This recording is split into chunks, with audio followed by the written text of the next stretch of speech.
Hi hello ఇవాళ keema ముట్టీలు curry ఎలా చేయాలో చూసేద్దాం.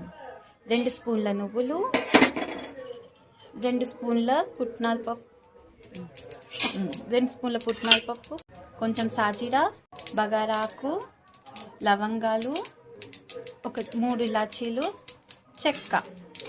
ఇవి బాగా వేయించుకోవాలి. ఇప్పుడు కొంచెం ఆయిల్ పోసుకొని 2 పచ్చిమిర్చి, కొంచెం పుదీనా ఇవి వేయించుకోవాలి.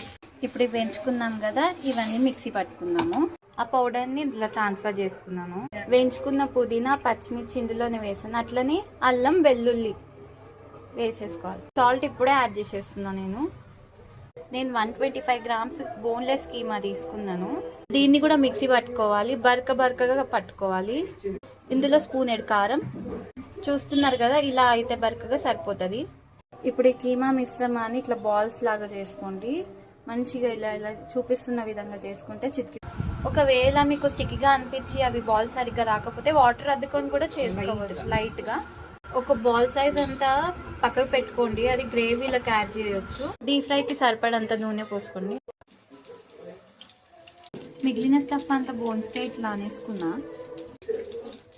చూడండి, లైట్గా కలర్ చేంజ్ అవుతుంది. లైట్ గోల్డెన్ బ్రౌన్ కలర్ వచ్చినప్పుడు తీసేసుకోవాలి. ఇప్పుడు ఇంకా కొంచెం కావాలి. ఆ బోన్స్ కూడా ఇందులోనే కొంచెం సేపు ఫ్రై చేసుకుందాం.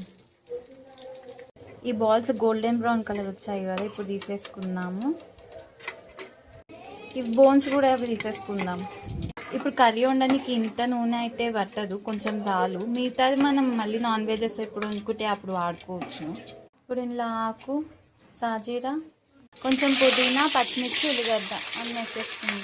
కొంచెం పసుపు, కొంచెం ఉప్పు, కొంచెం కారం. ఈ కీమా బాల్స్ కూడా ఇందులో వేసేసుకున్నాం. ఇప్పుడు ఇవి కొంచెం వేగినట్టు అయినాక కొన్ని వాటర్ పోసుకున్నాం. ఇందులో కొంచెం కరివేపాకు, కొంచెం కొత్తిమీర. ఇప్పుడు ఇది ఒక 10 మినిట్స్ మగ్గాలి. మూత పెట్టేసుకున్నాం.